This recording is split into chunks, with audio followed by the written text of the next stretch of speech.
Olá a todos, estamos aqui mais uma vez dando continuidade ao nosso livro Combate Espiritual no Dia a Dia.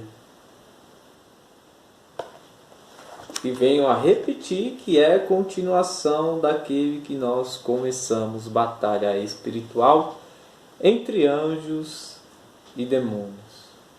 Ontem eu falei para vocês do Yokat, né? É esse aqui, ó. É esse livrinho amarelo aqui, Yokat. Catecismo da Igreja Católica. Vocês que tiverem curiosidade, passar numa livraria católica, vão lá e adquiram ele, né? Só para mostrar como que é a capinha dele para vocês se sentiu curioso, e tem bastante coisas boas, né? Sempre bom a gente ter em casa esse Yokat. E também o Catecismo da Igreja Católica, o que tem aquele grossinho mesmo, o livro do Catecismo da Igreja Católica. É sempre bom a gente ter. Uma outra vez eu falei que é sempre bom a gente ter dentro de nossa casa o crucificado. É sempre bom a gente ter dentro de nossas casas, nós católicos apostólicos romanos. Sempre bom uma imagem de Nossa Senhora e um quadro do nosso Papa João Paulo II e do nosso Papa Francisco. Então todo católico de fervor geralmente tem em suas casas, né? Então nós vamos dar continuidade, capítulo 1, que o tema é Vencendo o Combate no Casamento. Hoje nós vamos falar da parte 3, capítulo 1, parte 3, Aprenda a identificar as obras do diabo. Eu vou falar para vocês, amados irmãos, que como o primeiro capítulo começou falando do casamento, mas esse livro, no nosso decorrer, a gente não vamos falar só de casamento. Então, o capítulo 2 já vai falar Vencendo o Combate da Educação nos Filhos. Então, não é só para casais, tem para ideias de suicídios. Nossa, tem conteúdos muito bons. É que começou falando de casal, porque tem muita gente que me acompanha não é casado. Mas esse livro que nós estamos fazendo os exercícios dele não é só para casais. Vai ter conteúdos para todos os tipos de pessoas, para todos os tipos de problema, ou melhor dizendo, para todos os tipos de armadilhas do inimigo. Amém? Então iniciemos em nome do Pai, do Filho e do Espírito Santo. Amém. Vamos pedir sobre nós a vinda do Espírito Santo para que nos dê discernimento, para que nos dê sabedoria, para que a palavra que será professada aqui, né, todos os ensinamentos, entre dentro dos nossos corações. Eu postei lá no grupo Vida de Cristão o Padre Léo falando que o inimigo ele não entra dentro do nosso coração. Se tem uma coisa que ele não conhece é nosso coração. Ele não lê também os nossos pensamentos. E muitas vezes nós apanhamos à toa ou colocamos tudo na culpa do inimigo. Não estou sendo advogado do inimigo aqui, mas são coisas que nós causamos, até mesmo por falta de conhecimento. Bom, vinde Espírito Santo, enchei os corações dos vossos fiéis e acendei neles o fogo do vosso amor. Enviai o vosso Santo Espírito e tudo será criado, e renovareis a face da terra. Oremos. Ó Deus, que instruíste os corações dos vossos fiéis, com a luz do Espírito Santo, fazei que apreciemos retamente todas as coisas, segundo o mesmo Espírito, e gozemos sempre das suas consolações. Por Cristo, Senhor nosso. Amém.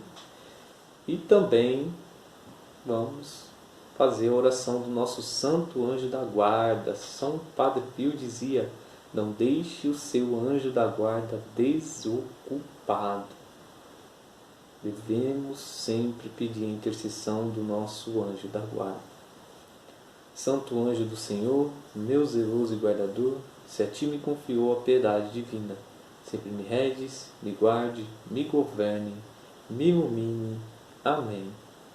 Então vamos lá. O livro do Padre Reginaldo Manzotti, Combate Espiritual no Dia a Dia, capítulo 1, Vencendo o Combate no Casamento, parte 3, que vai falar: aprenda a identificar as obras do diabo. Costumo dizer que o diabo é como um marimbondo. Não é uma abelha, não produz mel. É estéril e tem como único propósito ferroar. Costuma atingir as duas instituições que mais incomodam, a igreja e a família. No seio familiar faz sua colmeia, embaixo da cama do casal, e a partir daí deixa de haver mel, carinho e gestos de cooperação. O que resta são apenas ferroadas que doem profundamente e destroem um matrimônio. Já na casa de Deus, a igreja, o inimigo costuma dar ferroadas de discórdia, brigas, fofocas e disputas de poder. Não por acaso faz sua colmeia perto da sacristia. Por isso precisamos cuidar sempre desses dois lugares sagrados para não sermos ferroados pelos malignos. Avancemos um pouco no entendimento de algumas das forças destruidoras utilizadas pelo inimigo para minar o casamento. Comecemos pelo ciúme, a respeito do qual todo mundo costuma ter um pezinho lá e cá, alegando que uma pitadinha desse sentimento não faz mal a ninguém e ainda serve para temperar o amor. Na verdade, isso só tem fundamento quando se trata de um simples instinto de preservar alguém ou algo que se quer bem. Por outro lado, está comprovado que o ciúme em demais pode envenenar o relacionamento, pois quase sempre vem acompanhado de mal-estar. O medo de ser abandonado pela pessoa que se ama ou se supõe amar gera insegurança, autoestima baixa, sentimento de posse e de inferioridade. Geralmente o ciumento é invejoso, egoísta e arrogante.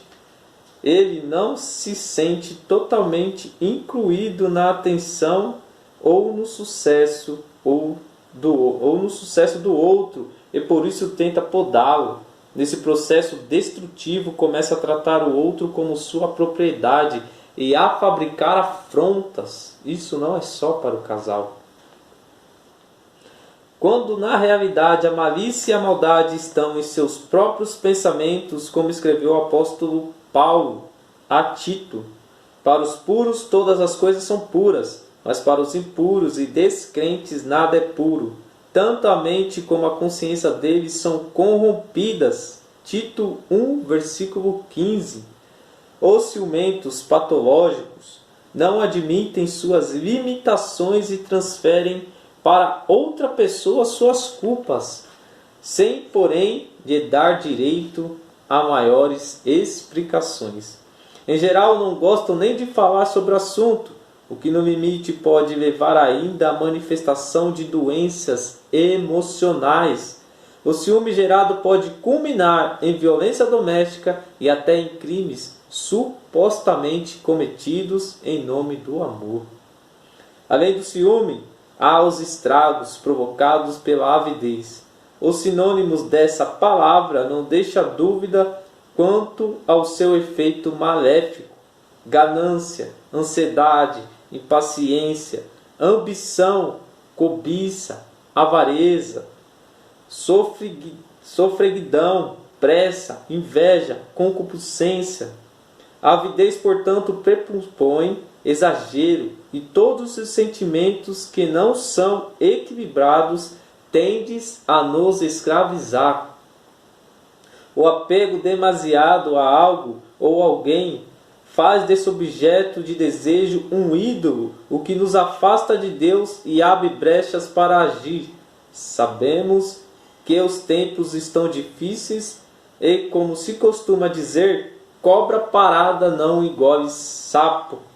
Mas muitos casais, ou pelo menos uma das duas partes na avidez de possuir bens materiais e acumulá-los, só pense em obter êxito nos negócios, negligenciando qualquer tipo de atenção ao companheiro e à família.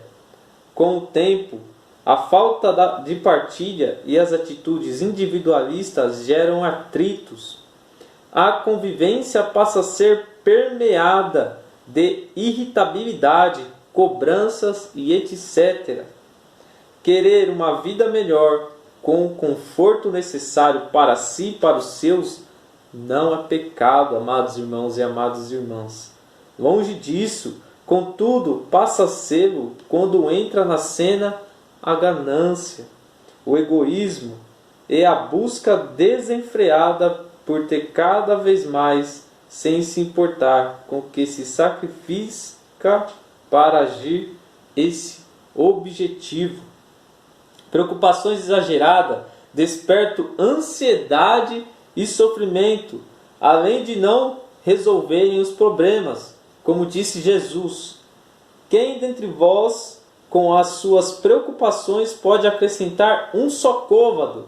Medida de comprimento utilizada nas civilizações antigas, a duração da sua vida.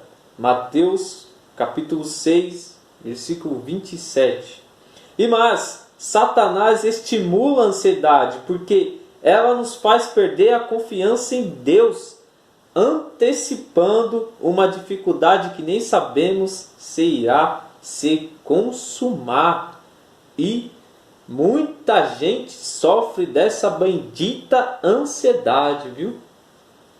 O ensinamento do Mestre, porém, foi claro: não vos preocupeis, portanto, com o dia de amanhã, pois o dia de amanhã se preocupará consigo mesmo. A cada dia basta o seu mal. Evangelho de Mateus 6, versículo 34. A família é uma bênção de Deus e por isso não podemos deixá-la em segundo plano, sob nenhuma hipótese, conforme o conselho do livro de Eclesiastes. Desfrute a vida com a esposa e que tu amas durante todos os dias da vida fugaz que Deus te concede debaixo do sol, porque esta é a tua porção na vida e no trabalho, com que te afadigas debaixo do sol. Preste atenção. Livro de Eclesiastes. Desfrute a vida com a esposa que tu amas, durante todos os dias da sua vida fugaz que Deus te concede debaixo do sol, porque esta é a tua porção na vida e no trabalho, com que te afadigas debaixo do sol. Eclesiastes 9, versículo 9. Grave bem, porque será esse o exercício de hoje. Mais para frente eu vou falar como vai ser. Outra área em que o inimigo exerce forte influência é sobre a sexualidade do casal. Não é por acaso que existe uma grande demanada por sexo, ao passo que pouca atenção é dada ao amor. É aí que se originam os conflitos, precisamente na separação entre um e outro. Ora, um casal, no sentido estrito da palavra, não pode separar o sexo do ato de doação, que é o amor. O Papa Francisco, na exortação apostólica pós-sinodal, intitulada Amoris Laetitia, alegria do amor, ao tratar da dimensão erótica do amor, explica: o próprio Deus criou a sexualidade, que é um presente maravilhoso para as suas criaturas. Quando se cultiva e evita o seu descontrole, fazemo-lo impedir que se produza o depauperamento de um valor autêntico. E continua o Papa: o erotismo mais saudável, embora seja ligado a uma busca de prazer, supõe a admiração e por isso pode humanizar os impulsos. Parágrafo 150. Segundo o Catecismo da Igreja Católica, Os atos pelos quais os esposos se unem íntima e castamente são honestos e dignos, realizados de modo autenticamente humano, exprimem e alimentam a mútua entrega pelo qual se enriquece um ao outro com alegria e gratidão. A sexualidade é fonte de alegria e de prazer. O próprio Criador estabeleceu que nesta função, geração, os esposos experimentassem prazer e satisfação do corpo e do espírito. Portanto, os esposos não fazem nada de mal ao procurar esse prazer e gozar dele. Aceitam o que o Criador lhes destinou. No entanto, devem saber manter-se dentro dos limites de uma justa moderação. Parágrafo 2362 do Catecismo da Igreja Católica. Assim, o que vai contra a dignidade do ato conjugal, a saber, a redução da sexualidade plena do ser ao simples genitalismo, ao ato puramente mecânico ou a busca da própria satisfação individual, torna-se pecado. E o primeiro capítulo, parte 3, vai ficando por aqui. Amanhã continua, parte 4, mas ainda é esse o tema. Aprenda a identificar as obras do diabo. O propósito de hoje, o exercício de hoje, você vai copiar em uma folha à parte o versículo de Eclesiastes que a gente acabou de ler. Desfrute a vida com a esposa que tu amas, durante todos os dias da vida fugaz que Deus te concedeu debaixo do sol. Porque esta é a tua porção na vida e no trabalho com que te afadigas debaixo do sol. Você vai escrever no papel e vai deixar como marca-texto na sua Bíblia. Assim, ó, aqui é a minha Bíblia, ó. Essa é a minha Bíblia. Eu já fiz, né, para mostrar para vocês. Está aqui, ó. Ó, você vai escrever igual eu fiz aqui, ó. Papelzinho, ó, colocar como um marca-texto na sua Bíblia e deixar lá. Tá bom? Diante de uma dificuldade do casal, antes de qualquer decisão, quando você estiver naqueles momentos de dificuldade, você vai lá, pega a sua Bíblia, pega o papelzinho que você deixou lá como marca-texto. Agora eu perdi o meu. Agora eu perdi onde eu pus o meu, mas lá onde você deixou como marca-texto e vai ler. Aqui, ó.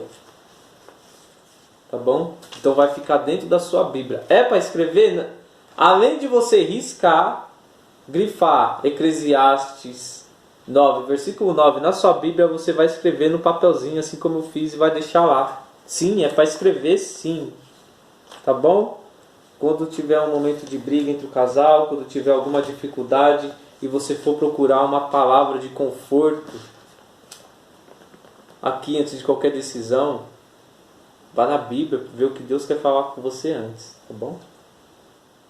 Muitas vezes nós pecamos por tomar decisões precipitadas.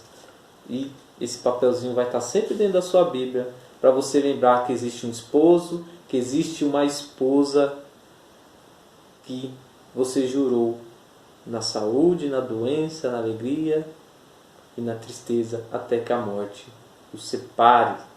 Até que a morte o separe, porque na outra vida, no céu, nós vamos ser da família de Deus. Nossa família terrena não será mais nossa família. Então, por que não viver esse momento e desfrutar desse momento, dessa graça que Deus nos deu, que é a família? Amém? Deus abençoe a vida de todos vocês. Até amanhã.